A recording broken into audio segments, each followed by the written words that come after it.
how Lord Ram has been described by Goswami Tulsidas. This is how Lord Ram has been described over centuries. And when people say, how do you know? This is how Bharat's civilizational history has been narrated over generations. Shruti and Smriti. Shruti is when you hear it from your parents. Smriti is when you memorize it and then pass it on to your next generation. Before the written word, and this is why we are the oldest, not just surviving, but flourishing and growing civilization of this entire world. There are several civilizations, but they perished. The Sanatan Sabhyata is growing. It's flourishing. It's because of this Astha. It's because of that Vishwas. And that is what you see on your television screens today. It's that firm belief that Raja Ram is there. It's that firm belief that Yogeshwar Shri Krishna is there. It's that firm belief that Bhagwan Shiv will do justice. And that's that thought that's taken the Sanatan Dharma through every problem that they faced in life. Foreign invasion happened. Not just over decades, but over centuries. Attempts were made to cut us off from our roots.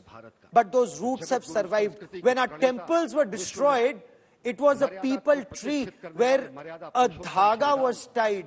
But that Astha remained strong. That prayer remained steadfast. And that's also been recorded in legal papers where they said Hindus never stopped believing that this is where Raja Ram was born. And this is where the Divya Bhavya Ram temple has finally come. For old times to come. For eternity now. I've been privileged to see the construction work that was happening at this Divya Bhavya Ram temple right from the word go.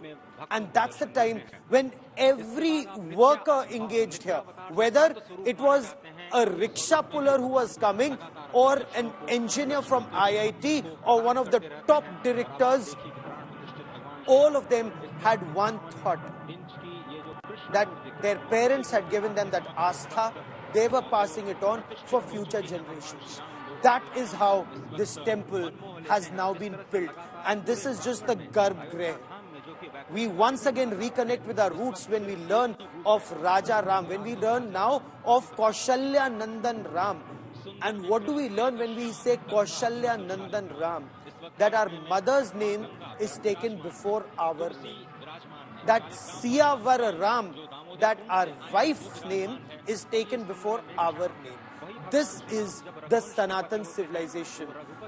That respect once again comes back into society. That's the effort. That is the Ram Rajya, jiski kalpana ho rahi hai, that is being thought of or envisaged at this point as the prayers happened. And what are these prayers?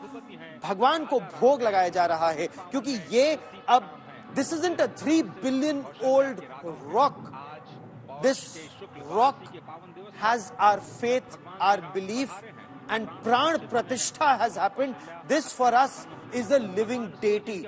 This for the Sanatan Dharma believers is that living deity in which Pran Pratishtha has happened. So the Lord is hearing my problems and the Lord will solve my problems. That is the belief. And when I say mine, it means the prayers of the devotees. So the Lord is being given food and water, fruits at this point of time. Holy water from rivers across our country. Food from length and breadth of our country. Alag-alag tarah ke bhog lagaye jate hain. So what does a 5-year-old child eat? A 5-year-old child eats milk products, and that's the kind of bhog that is given to Lord Ram right now. This is how much thought that goes into the bhog for Lord Ram. And look at the jewels, the jewelry, the emeralds, the ruby, the gold tilak, the golden bow and arrow, Shri Ram Lalla with Navakanja Lochan, and that Navakanja Lochan is, his eyes are like lotus, but not just his eyes, he is like a blossoming lotus flower. And the Prime Minister is praying to his Aradhya Shri Ram.